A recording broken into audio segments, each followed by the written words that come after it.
आज तक रेडियो सुनता है सारा जहां।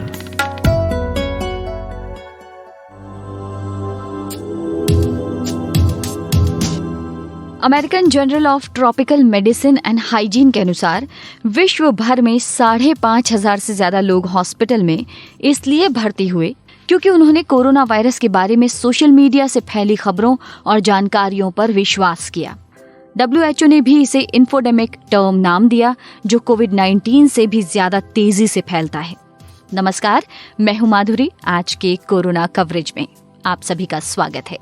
जिन लोगों की बात मैंने बताई, इनमें से 800 लोग मारे भी गए, जिनमें से ज्यादातर लोग वो थे जिन्होंने अपने आप को ठीक करने के लिए गलत तरीकों का इस्तेमाल किया, नेट पर पढ़ कर और व्हाट्सएप देखकर, सोशल मीडिया देखकर। और बहुत सारे वो हैं जिन्होंने मेथनॉल या alcohol based cleaning product P लिए नशे के लिए।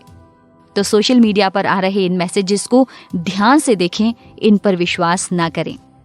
इससे पहले कि हम कुछ और बात करें, आज के कोरोना कवरेज में हेडलाइंस। देश में पिछले 24 घंटों में पहली बार 67,000 नए मामले सामने आए। वहीं सबसे ज्यादा 56,383 लोग संक्रमण से मुक्त हुए। अब 23,96,000 से ज्यादा लोग संक्रमित हो चुके हैं। इन 24 घंटों के दौरान 942 लोगों की मौत भी हो गई। मृत्यु दर और एक्टिव केस रेट में गिरावट हुई है। मृत्यु दर गिरकर 1.96% हो गई है। पूर्व राष्ट्रपति प्रणब मुखर्जी की हालत में कोई सुधार नहीं आया है। वहीं सोशल मीडिया पर आज सुबह से ही उनकी कोरोना से जान जाने की खबरें वायरल हो रही हैं। इस पर उनके बेटे अभिजीत मुखर्जी ने बयान जारी कर खबरों को फर्जी बताया है। Union AYUSH minister Shripad Y Naik corona positive हो गए हैं। राम जन्मभूमि ट्रस्ट के अध्यक्ष महंत नृत्य गोपाल दास की कोरोना रिपोर्ट पॉजिटिव आई है। पिछले ही हफ्ते उन्होंने प्रधानमंत्री नरेंद्र मोदी, योगी आदित्यनाथ के साथ अयोध्या में मंदिर उद्घाटन के दौरान मंच साझा किया था। मध्य प्रदेश में कोरोना के बढ़ते मामलों के बीच सरकार ने जिम खोलने की इजाजत दे दी है। महाराष्ट्र में जैन समुदाय ने पर्युषण के पर्व पर मंदिरों को खोलने का अनुरोध किया था, लेकिन सरकार ने कोरोना की गंभीरता को देखते हुए इजाजत नहीं दी। वहीं तमिलनाडु की सरकार ने गणेश चतुर्थी घर में रहकर मनाने की सलाह दी है। सरकार ने गाइडलाइन जारी करते हुए बताया कि गणेश मूर्ति की स्थापना और मूर्ति विसर्जन के लिए रैली निकालने की इजाजत नहीं होगी। दुनिया भर में 2.4 करोड़ लोग कोरोना से संक्रमित हैं। 7,37,000 लोगों ने अपनी जान गंवा दी है। संक्रमण के मामले में अमेरिका पहले पायदान पर है, ब्राजील दूसरे और भारत तीसरे। न्यूजीलैंड में 102 दिन बाद कोरोना वायरस के 4 मरीज मिले और यूके में पहली बार केसेस में कमी आई है। जी हाँ, बात करते हैं भारत की। भारत में कोरोना के मामले बहुत तेजी से बढ़ रहे हैं। पिछले 24 घंटों में एक बार फिर सबसे ज्यादा 67,000 मामले सामने आए। मृत्यु दर घटी है, ये हम सब जानते हैं, मगर तब भी हर रोज ज्यादा लोगों की मौत हो रही है। सक्रिय मामलों में कमी दर्ज की गई है। जुलाई के आखिरी हफ्ते और अगस्त के शुरुआती हफ्ते की तुलना करने पर यह पाया गया है। आंकड़ों में कुछ विरोधाभास सा है। इन सब के बारे में हमने बात की हमारे डेटा इंटेलिजेंस यूनिट के दीपू राय से। देखिए, जो माइक्रो लेवल डेटा शो कर रहा है और जो लास्ट जुलाई का जो हफ्ता है, यानी कि अगर हम 24 जुलाई से लेके 31 जुलाई और 1 अगस्त से 8 अगस्त के बीच को कंपेयर करें, क्योंकि जो डिस्ट्रिक्ट लेवल पर डेटा होते हैं या उनसे अलाइन करने में ज्यादा आसानी होती है, हम क्योंकि वो उनका थोड़ा डिले रिपोर्टिंग होती है, हम ये मान के चलते हैं।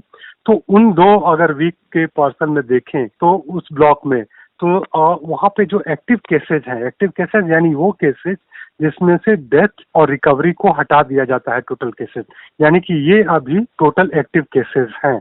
इसमें न तो रिकवरी शामिल है और न ही डेथ के नंबर शामिल है। तो उन केसेस में पिछले 2 हफ्ते जो अभी हमने मेंशन किए 2 ब्लॉक में, उसके कंपैरिजन में कमी आई है। और वो कंपैरिजन में कमी थोड़ी बहुत नहीं आई है। जैसे कि बताऊं कि जो ग्रोथ एक्टिव केसेस की 1,05,183 हुई थी उस वीक में, पर्टिकुलर 24 जुलाई से 31 जुलाई के बीच में। वही अगर आप देखें दूसरा हफ्ता जो शुरू हुआ था अगस्त में, जिसको कंपेयर करने के लिए दूसरा वीक हम जो ले रहे हैं, अगस्त 1 से 8 अगस्त के बीच का, उसमें केवल 53,985 केसेस रिकॉर्ड किए गए। लगभग 49%, 50% आप कह सकते हैं अप्रोक्सीमेटली की गिरावट है ये। और ये एक पॉजिटिव संकेत इंडिया के लिए है, क्योंकि और भी जो सिटीज है जहाँ पे जो पहले हॉटस्पॉट थी, वहाँ पे भी धीरे धीरे कुछ जगहों पे ये इंडिकेशन मिल रहा है कि एक्टिव केसेस कम हो रहे हैं। और सवाल ये है कि ये एक्टिव केसेस रिपोर्टेड केसेस के बेस पर हैं, यानी कि जितनी टेस्ट हुई उसमें से जो कंफर्म हुए, उसमें से जो रिकवर हुए और जो डेथ हुए। देखिए, केसेस को दो तरह से समझते हैं। एक तो केसेस होते हैं जो ओपन होते हैं, ओपन केसेस,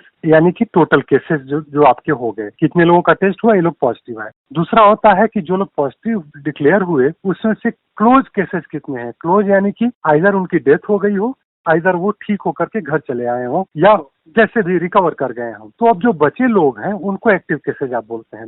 और उन एक्टिव केसेस में इस ब्लॉक में जो मैंने 2 वीक का कंपैरिजन आपको बताया, उसमें कमी आई है 49% के अराउंड। तो ये एक पॉजिटिव संकेत है। इसका मतलब ये समझ सकते हैं कि नए मामलों में उतनी ज्यादा बढ़ोतरी नहीं हो रही है उन जगहों पर। देखिए, नए मामले तो अभी भी उन जगहों पर स्पेसिफिकली जो नए केसेस हैं वो थोड़े से कम आ रहे हैं, लेकिन थोड़ा सा ही कम है, लेकिन ऐसा भी नहीं कि कॉन्स्टेंटली उसमें कम आ रहा है, क्योंकि 2 दिन थोड़ा सा वो नए केसेस घट रहे हैं तो 3 दिन बढ़ रहे हैं। तो ये एक फ्लक्चुएशन जैसा है। लेकिन जो मैंने आपको जो ब्लॉक बताया ऑल ओवर इंडिया का बताया, स्पेसिफिक जगह नहीं। अब डिस्ट्रिक्ट वाइज अगर आप देखें, और सपोज कर लीजिए पुणे का केस ले लीजिए।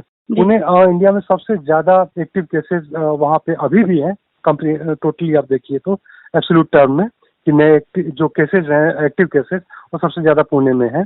लेकिन वहाँ पिछले 3-4 दिन से लगातार गिरावट है। तो अब किसी एक दिन बढ़ भी जाता है वो, लेकिन ओवरऑल ट्रेंड वो शो कर रहा है कि पिछले 5-6 दिन से वो वहाँ पे थोड़ी सी गिरावट देखी जा रही है। सिमिलर पैटर्न आपको चेन्नई में मिलेगा, सिमिलर पैटर्न कन्नूर में मिल रहा है, चित्तौड़ में मिल रहा है। लेकिन सवाल ये है कि जो एक्टिव केसेस हैं वो 10 स्टेट में कॉन्सेंट्रेटेड ज्यादा है, और उसमें से भी 10 में थोड़ा और इंडेक्स जाए तो 66% केसेस केवल 5 स्टेट, खास तौर से महाराष्ट्र अभी भी एक्टिव केसेस के मामले में सबसे ज्यादा है, 23% है। और उसके बाद आपका आंध्र प्रदेश आ गया है, वहाँ 14% एक्टिव केसेस रिकॉर्ड किए गए हैं, और 13% कर्नाटका है, और 8.4% तमिलनाडु, और उसके बाद जो है यूपी का नंबर आ रहा है। और ये सबसे खतरनाक ट्रेंड है, क्योंकि यूपी के पॉपुलेशन डेंसिटी को देखते हुए जो नए एक्टिव केसेस पेंडेमिक के स्प्रेड होने का जो चांस है वो ज्यादा बढ़ जाता है, क्योंकि जितनी डेंस पॉपुलेशन रहेगी। अब सवाल होता है कि डिस्ट्रिक्ट वाइज में भी जो हमने एक आकलन किया, उसमें ये पाया कि जितने भी अगर आप लीजिए अगस्त 5 अगस्त, 6 अगस्त, 7 और अगस्त 8 तक का हमने एक्टिव केसेस का वो लिया, डेटा लिया, तो हमने ये पाया कि जो टोटल नंबर ऑफ डिस्ट्रिक्ट्स हैं वो मोर देन 500 एक्टिव केसेस वाले मई वाले जो डिस्ट्रिक्ट हैं, 8 मई, 8 जून और 8 जुलाई और 8 अगस्त का लिया, तो 29% जो केसेस हैं वो जो स्टेट्स थे वहाँ पे 500 से ज्यादा केसेस थे। अब वो 32% ऐसे डिस्ट्रिक्ट हो गए अगस्त आते आते जहाँ पे 500 से ज्यादा केसेस। हालांकि बहुत ज्यादा बढ़ोतरी नहीं हुई है, लेकिन अभी भी ट्रेंड जो है वो बढ़ोतरी का है, लेकिन मॉडरेट ग्रोथ कहा जाएगा कि इसको हो रही है। तो एक पॉजिटिव संकेत भी धीरे धीरे मिल रहे हैं। अब लेकिन सबसे बड़ी बात यह है कि ये सारे लेबोरेटरी टेस्ट के बाद के इंडिकेशन हैं। बहुत सारे लोग जो सीरो सर्वे बता रहे हैं कि ऑलरेडी लोग एक्सपोज्ड हैं, अब उनका कोई रिकॉर्ड नहीं है, क्योंकि वो किसी टेस्ट के दायरे में अभी नहीं आए हैं, तो इसलिए उनके बारे में कुछ नहीं कहा जा सकता। लेकिन जो टेस्ट हो चुके हैं उनमें जो संकेत मिल रहे हैं, इनिशियल इंडिकेशन, वो थोड़ा पॉजिटिव साइन ये है कि एक्टिव केसेस थोड़े से कम हो रहे हैं। और इधर वैक्सीन की बात करें, रूस की वैक्सीन बड़ी झटपट से आई। पूरे मीडिया में, पूरे विश्व में सबको एक झटका सा लगा कि एकदम से इतनी जल्दी वैक्सीन कैसे आ गई। WHO ने भी इस पर डाउट किया है। मगर क्या ये वैक्सीन उतना विश्वास जीत पाई है विश्व का? क्यों सारे देश दुनिया भर के इस पर डाउट कर रहे हैं? इसे जाना हमारे सहयोगी ऋतुराज ने इंडिया टुडे ग्रुप के प्रभास दत्ता से। देखिए, जब आप शीशे के उस पार देख पाते हैं तो आप देख सकते हैं कि सामने कौन खड़ा है या क्या है चीज, कौन सी चीज है। लेकिन उस शीशे को अगर आप रंग दें या उस पर पर्दा लगा दें तो आपको पता नहीं चलता कि दूसरी तरफ क्या है। रूस ने वैक्सीन बनाने का दावा कर लिया, वैक्सीन रिलीज कर दिया, लोगों को वैक्सीनेट करना शुरू कर दिया, लेकिन अभी तक किसी को ये नहीं पता है कि वैक्सीन से पहले के जो स्टेजेज होते हैं, जो ट्रायल्स होते हैं, उन ट्रायल्स का नतीजा क्या रहा, वो डेटा कहाँ है। ये कुछ ऐसा ही हो जाए कि मैं घर में बैठ के कह दूं कि मैंने कोई डिस्कवरी कर ली है और मैं उसका कोई सबूत ना दूं, सिर्फ दावा करूं। तो वो जो डेटा है, डेटा को एवेल्युएट नहीं किया गया है क्योंकि पब्लिक डोमेन में नहीं है, वो उसको एग्जामिन नहीं किया गया है। उसको देखने के बाद लोग तय करेंगे कि किस पर क्या हुआ। और अभी तक ये वैक्सीन आने से पहले जो 3 स्टेजेज होते हैं, उनमें से किसी का भी डेटा रिलीज नहीं किया है। सीधा वैक्सीन बता रहे हैं, दे रहे हैं और 8 हफ्तों में अक्टूबर से वो वैक्सीन का मास प्रोडक्शन शुरू कर देंगे। तो ये पता ही नहीं चल रहा है कि आखिर वैक्सीन है नहीं है, क्या है, किसको पता है। आपने कह दिया, हम मान लें, तो ये बिल्कुल इतना सीधा सा नहीं है ये मसला, और इसलिए लोगों को भरोसा नहीं हो रहा है। WHO ने रशिया को अभी थोड़े दिन पहले ही कहा था कि आप जो हमारी गाइडलाइंस है वैक्सीन डेवलपमेंट को लेकर, उसको मानिए। यानी कि अपने जो हर ट्रायल के स्टेज का, फेज का आप डेटा रिलीज कीजिए और बताइए कि आपका प्रोसेस क्या है, कैसे कर रहे हैं, कितने लोग शामिल हो रहे हैं, कितने नहीं हो रहे हैं। और इसमें ये रूस ने इसको कंप्लाई नहीं किया है और इसी वजह से जो 6 लिस्ट दी वैक्सीन कैंडिडेट्स की WHO ने, उसमें रूस का नाम नहीं डाला क्योंकि WHO को पता ही नहीं कि शीशे के उस पार क्या हो रहा है। एक सवाल उठता है कि जो लोग डाउट कर रहे हैं, बहुत सारे लोग डाउट कर रहे हैं, बहुत सारी कंट्री डाउट कर रही है, उनको क्यों भरोसा किया जाए, रूस पे भरोसा क्यों नहीं किया जाए? देखिए, एक एग्जाम्पल अपने देश से लेते हैं। जब पतंजलि ने अपना कोरोनिल पब्लिक प्लेटफॉर्म पे लॉन्च किया, तो उसके पहले जो हवा बनी थी, शब्दों में नहीं जाते हैं, जो हवा बनी थी वो ये बनी थी कि इन्होंने कोविड का इलाज ढूंढ लिया है। वो इलाज इस तरह से भी है कि अगर कोई बीमार है तो उसको देने से कोविड ठीक हो जाता है, और जो बीमार नहीं है उसको कोविड नहीं होगा। ये समझ आम लोगों में गई। इसके लिए जो साइंटिफिक तरीके थे, उन्होंने कहा कि हमने किया, हमने ट्रायल किया है। तो ट्रायल के स्टेजेज होते हैं, फेजेज होते हैं, उनका डेटा रिलीज करना होता है। जब ये सवाल आया कि आपने कितनों पे ट्रायल किया, वो डेटा कहाँ है, तो पता चला कि कुल 100 लोग थे जिनके ऊपर ये ट्रायल हुआ था। रूस में जो हुआ है वो सिर्फ 76 लोग जिन पे ट्रायल किया गया है। ये बहुत छोटा सा सैंपल साइज है। इस सैंपल साइज के साथ आप नहीं दुनिया को कह सकते हैं कि हमने वैक्सीन ले लिया है। रूस मॉस्को बेस्ड एक ड्रग मैन्युफैक्चरिंग कंपनीज का एक ऑर्गेनाइजेशन है, एक्टो। उसने रूस को बोला कि आप इस रजिस्ट्रेशन प्रोसेस को डेफर कीजिए क्योंकि हमारे पास डेटा एनफ नहीं है और हम अपनी साइंटिफिक कैपेबिलिटी पे सवाल खड़े कर रहे होंगे।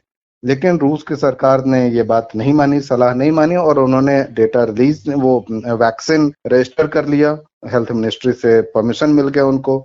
रूस के राष्ट्रपति ने इसको ज्यादा वैलिडिटी देने के लिए एक अनोखा सा अनाउंसमेंट भी कर दिया कि उनकी बेटी को ये वैक्सीन दिया गया है। पुतिन इस बात के लिए जाने जाते हैं कि वो अपनी फैमिली की प्राइवेसी 100% बचा कर रखते हैं। वहां के रूस के लोगों को अभी तक ये साफ साफ नहीं मालूम है कि उनकी बेटियों के नाम क्या है। 2 बेटी हैं, उनके नाम क्या है।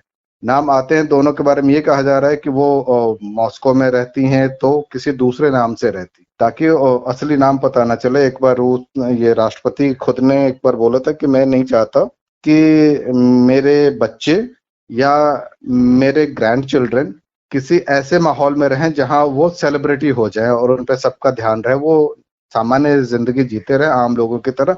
इसके लिए वो इतना प्राइवेसी को लेकर इतने चिंतित रहते हैं।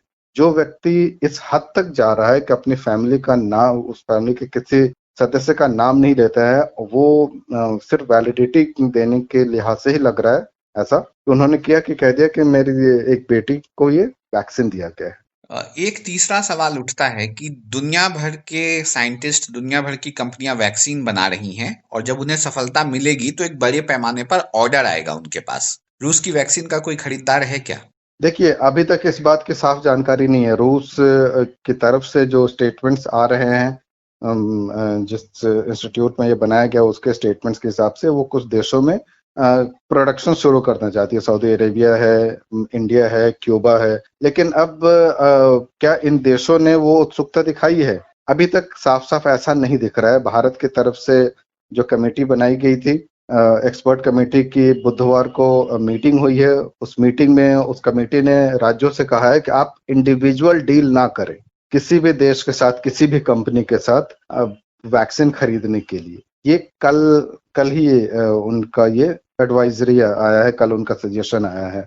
उसके एक दिन पहले पुतिन की तरफ से बयान आया था जिसमें वैक्सीन लाने की बात की गई थी। एम्स के डायरेक्टर ने कहा कि रूस का वैक्सीन कितना इफेक्टिव है ये अभी हम नहीं बता सकते, क्योंकि हमारे पास डेटा नहीं है एग्जामिन करने के लिए कि हम किस आधार पर कहें कि अच्छा है या बुरा है। हम नहीं कह सकते। जब इतनी आशंका हो किसी दवा को लेकर, तो उस दवा को एक पैंडेमिक से बचने के लिए कोई भी प्रिस्क्राइब नहीं करेगा। उसके ऑल्टरनेटिव में भारत के पास क्या है? भारत के पास एक ऑक्सफोर्ड की जो वैक्सीन डेवलप हो रही है, उससे करार के लिए एक भारत में पुणे की कंपनी है सीरम इंस्टीट्यूट, उसका करार है कि वो प्रोडक्शन में जाएगी जब भी वो वैक्सीन आ जाए। भारत की अपनी इंडिजिनस एक वैक्सीन पर काम चल रहा है जो भारत बायोटेक काम कर रहा है। वो वैक्सीन भी सेकंड और थर्ड ट्रायल के साइमल्टेनियस फेजेस चल रहे हैं, सेकंड एंड थर्ड फेजेस के ट्रायल चल रहे हैं। तो इन दोनों को लेके उम्मीद काफी है देश में। तो भारत इन दोनों, बहुत उम्मीद है कि ऑक्सफोर्ड की पहले आ जाए और उसके बाद शायद जो भारत का अपना है वो आ जाए। तो भारत, और इनके डेटा भी पब्लिक डोमेन में है, इनको डेटा रिलीज किया जाता है, लोग एग्जामिन करते हैं और एग्जामिन करने के बाद पॉजिटिव रिजल्ट्स बता रहे हैं। संभावना बहुत कम है कि भारत रूस के इस वैक्सीन को खरीदेगा। फिलहाल अभी तक जो स्थिति है, जब तक कि रूस की तरफ से इतने डेटा नहीं रिलीज किए जा रहे हैं जिसको कि एग्जामिन करके एक्सपर्ट्स किसी नतीजे पे पहुंचे। और अब बात उनकी जिन्होंने जीत लिया कोरोना की लड़ाई को और फिर एक स्वस्थ जीवन बिता रहे हैं। इनका नाम है जितेंद्र। रहते गुरुग्राम के अकलेमपुर गांव में हैं। अपने गांव के पहले कोविड पेशेंट थे। फिर क्या हुआ, कैसे उन्होंने इस लड़ाई को लड़ा, जानते हैं उन्हीं से। एक्चुअल में मैम, मेरे को ऑफिस में मेरे बॉस को था, और जैसे ही मैं उनके संपर्क में आया, उनके साथ थोड़ा सा बैठा, तो उनको फीवर था और मेरे को पता चला कि उनको फीवर है। तो मैंने कहा डाउट है मेरे को कि आपको शायद कोरोना है। तो उन्होंने फिर टेस्ट कराया कोरोना का, और दूसरे दिन उनका रिपोर्ट आया तो वो पॉजिटिव आया। मैं घर पे जाके और सेल्फ आइसोलेशन हो गया, और उसके बाद मैंने भी 2 दिन बाद फिर अपना टेस्ट कराया तो मेरा भी पॉजिटिव आ गया। लेकिन मैं सेपरेट अपने मेरा सेकंड फ्लोर पे अपना रूम है, उसमें मैं चला गया, और मैं वहाँ पे जब तक मेरी नेगेटिव रिपोर्ट नहीं आ गई तो मैं सेल्फ आइसोलेशन में ही रहा, अपने घर पे होम आइसोलेशन में ही। अच्छा, और दवाइयाँ वगैरह? हाँ, दवाइयाँ मैंने डॉक्टर से अपना एक डोको करके जो ऐप है उस पे अपने जो मेरे डॉक्टर हैं, जो मेरे फैमिली डॉक्टर है, मैंने उनसे संपर्क किया तो उन्होंने मेरे को अपॉइंटमेंट दिया। उसके बाद में उन्होंने HCQ 205 mg 200 mg जो है 5 डेज दी, और एजिथ्रोमाइसिन 6 डेज एक गोली दी। घर से बिल्कुल संपर्क में नहीं रहा, ना मैं नीचे उतरा, और बाहर अपने ऊपर ही ऊपर जो है मैं रहा जी। खाना वगैरह है वो मेरा लॉबी में रख जाते थे घर वाले, और मैं उनको अपना बर्तन वगैरह अपने खुद ही साफ करता था, और मेरे कपड़े वगैरह वॉशिंग होते थे मशीन में जी। जी, तो आपको जब पता चला कि आपको हो गया है कोविड-19, तो फिर आपको कैसा लगा? हाँ मैम, एक बार तो मैं जो है घबरा गया कि ये मेरे को, मतलब पूरा मेरे गांव में जैसे पहले ही मेरा एक केस था, तो मैंने सोचा कि ये मेरे को ही क्यों हुआ करके, मगर मैं इतना सावधानी से रह रहा था। मास्क भी मैं डालता था, हाथ भी सैनिटाइजर, हाथ भी मैं बीच बीच में बहुत धोता था, सैनिटाइजर मैं बहुत यूज करता था, लेकिन फिर भी मेरे को हुआ जी। और फैमिली बिल्कुल? हाँ मैम, मेरी फैमिली में 9 मेंबर हैं टोटल जी। और मेरे भाई हैं, उनके बच्चे हैं, मेरी मदर हैं, और मेरी मदर भी जो है कैंसर पेशेंट हैं, लेकिन उनका भी ध्यान रखना था। मेरा ब्रदर है, उनका भी जो है वो शुगर पेशेंट हैं, उनका भी ध्यान रखना। लेकिन मेरा इसमें भाई का, छोटे भाई का बहुत बड़ा योगदान। उन्होंने मेरे को कहा कि बिल्कुल आपको नीचे नहीं उतरना है, आपको जो चाहिएगा आप ऊपर से फोन कर दो, आपको हर चीज वहीं पे जो है हम प्रोवाइड करेंगे। अच्छा, और कोई ऐसी शारीरिक तकलीफ? जो है मेरे को दिक्कतें तो हुई। मैंने ये दवाइयाँ लगा कि मेरे को बहुत ज़्यादा गर्म है, बहुत ज़्यादा इनका साइड इफेक्ट है, और उसका जो है मेरे को, मैंने आयुष करके काढ़ा जो आता है वो भी मैं उसको 3 बार ले रहा था, सुबह, दोपहर को, शाम को। तो लेकिन अभी तक भी मेरे को जो है ऐसा महसूस होता है कि जैसे बहुत ज़्यादा अंदर लीवर में जो है दिक्कत है जी। अच्छा, वैसे सब कुछ ठीक है? आपने ऑफिस जाना शुरू कर दिया वापस? हाँ, ऑफिस जाना शुरू कर दिया है मैम। मैं पूरा 20 डेज जो है, आफ्टर 20 डेज ज्वाइन किया ऑफिस। लेकिन अब मैं अपने आप को थोड़ा सा फील कर रहा हूँ, बढ़िया फील कर रहा हूँ। अच्छा जी। और आसपास वालों को जब पता चलता है कि आपको कोरोना हो गया है तो उनका क्या रिएक्शन रहता है? नहीं मैम, मैंने अपना आरोग्य सेतु ऐप डाउनलोड किया हुआ था और उसी पे मेरा ICMR में नंबर गया हुआ था, वो अपडेट हो गया था, और बाहर जो है वो भी नोटिस लगा दिया था। मेरे उनका भी फोन आता रहता था, उनका भी काफी इसमें बढ़िया रिस्पॉन्स रहा। अपना हरियाणा गवर्नमेंट का जो आशा वर्कर होती हैं, और जो भी उनके अपनी हेल्थ जो मेरे को बीच में पूछते थे वो। जितेंद्र जी फिलहाल हेल्दी हैं, उन्हें बहुत सारी शुभकामनाएं। लेकिन इधर देखा गया है कि स्वस्थ हो जाने के बाद भी कई लोगों में थकान और बहुत सारे लक्षण दिखाई दे रहे हैं, जैसे वो सांस बहुत आसानी से नहीं ले पाते हैं। इनको लेकर बहुत सारी बातें हैं, लेकिन हम आपको सुनाते हैं एम्स के डायरेक्टर रणदीप गुलेरिया का क्या कहना है। ये बात सही है कि कई पेशेंट्स को जो हम कहते हैं पोस्ट कोविड सीक्वली, कि कोविड होने के बाद कुछ ना कुछ लंग में डैमेज हो जाता है। कई पेशेंट को बहुत ज़्यादा होता है, ऑक्सीजन की ज़रूरत पड़ जाती है रेगुलरली, और कुछ है जिनको थोड़ी बहुत होती है, चलने पे सांस चढ़ता है, या कई लोगों को माइल्ड प्रॉब्लम होती है, बॉडी एक्स हुआ, शरीर में दर्दें हुई, सुस्ती ज़्यादा हुई, थकावट ज़्यादा हुई, जो कुछ हफ्तों में ठीक हो जाती है। तो इस पे अब जो जैसे जैसे अब रिकवरी रेट हमारा बढ़ा है, तो इस पे भी फोकस करने की ज़रूरत है। और हम अपने एम्स में भी एक पोस्ट कोविड क्लिनिक शुरू कर रहे हैं, जहाँ पे हम अपने सारे जो पेशेंट्स हैं जो रिकवर हो गए उनकी पूरी इवैल्यूएशन करेंगे कि उनको रेजिडुअल इफेक्ट्स क्या हैं, चाहे वो हार्ट की प्रॉब्लम हो, चाहे लंग्स की प्रॉब्लम हो, या और किसी ऑर्गन की प्रॉब्लम हो, और उसको हम कैसे ठीक कर सकते हैं। क्या आप कोई और दवाई देने की ज़रूरत है जिससे उनकी लंग की कैपेसिटी बढ़े, एक्सरसाइज करने की ज़रूरत है, योगा करने की ज़रूरत है, या कुछ डाइट उनको एडवाइस करें। तो ये जो है ना, ये अब नया एक फेज़ शुरू हो रहा है of post covid sequelae and how to manage that. कुछ पेशेंट्स में काफ़ी ज़्यादा डैमेज लंग में हो जाता है, और उसको हमें अब ट्रीट करना बहुत ज़रूरी बन। जी हाँ, आप बहुत ध्यान रखें अपना। ऐसे कोई भी लक्षण हो तो डॉक्टर को दिखाएं, हेल्दी फूड लें, मास्क पहनना है, और लास्ट बात एक, जी आप पहचान गए, हाथ धोते रहें। नमस्कार।